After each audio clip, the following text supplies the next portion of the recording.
Mr. Speaker, ladies and gentlemen, Mark said something very important towards the end of his speech. He said that Borneo deserves to belong to Malaysia. And we agree. But the question is, does Malaysia deserve to have Borneo? And we don't think they have done enough to deserve us. A few reasons why we think opposition has already lost this debate.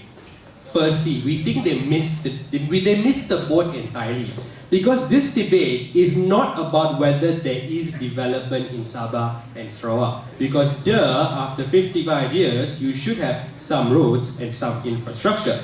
But the question is whether there is a fair amount of that development. And we don't think they have engaged that, firstly. And secondly, they argued this collective identity in a vacuum. We agree in principle that collective identity is good, but it's good only if we judge the outcomes. If the outcomes are such that as a collective benefit, as a collective value identity, I am losing out more than I gain, then is that collective identity a good thing? We don't think they answered that. All they said was collective identity is good, therefore we should keep having it. I think that was essentially problematic.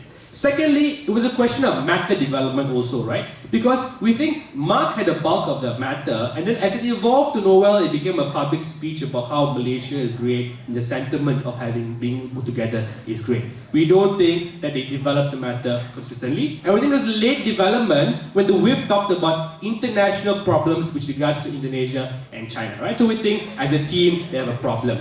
Thirdly, there's inconsistency. Because Mark's characterization was that, you know what, we're doing enough for Sabah and Sarawak, right? We're doing enough, we have no right to complain, and even if there is imbalances, it's fair because, you know, it's a collective thing. Then Noel comes up and says, no, we haven't done enough, we agree there are problems, right? So then if there are problems, what was your solution or how were you going to fix it? They said, let's just stick with it, and not much analysis, even though we already told you why the system has failed and why the system cannot fix itself. So we think there's a problem there. And we think the comparison with Sabah and Sarawak with Indians and Chinese was completely ridiculous, right? So let's move into the two main ideas of this debate. Firstly, has Malaysia done enough for Borneo? And this is very important. I talked to you, a lot of this was unengaged, right? I talked to you about how, essentially, the collective benefit has been violated. The initial contract of Sabah and Sarawak being equal partners to the peninsula has now changed to Sabah and Sarawak being one of the 14 states. We think there is a disproportionate allocation of resources. So yeah, maybe the other 14 states deserve less royalty, but we think Sabah and Sarawak being equal to Peninsula Malaysia means they should deserve far more than they have gotten, right? So we think that if the contract has been violated, we think Sabah and Sarawak has every right to remove itself from the contract at the initial agreement, right? So we don't think Malaysia has done enough, and we told you already about the disparity and so on and so forth, right? So we think there is a principal reason to move out.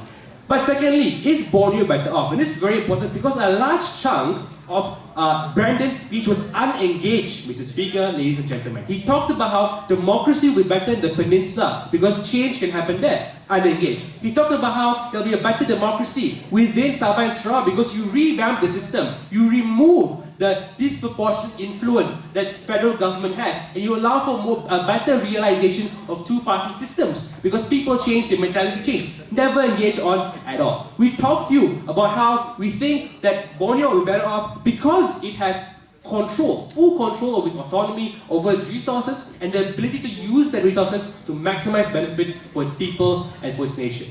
We are very, very proud to stand for a united Borneo front.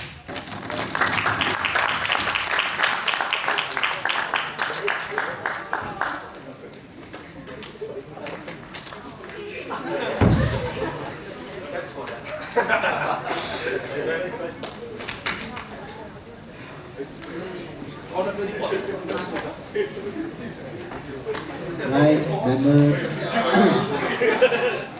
Right, with this, we have ended the debate, and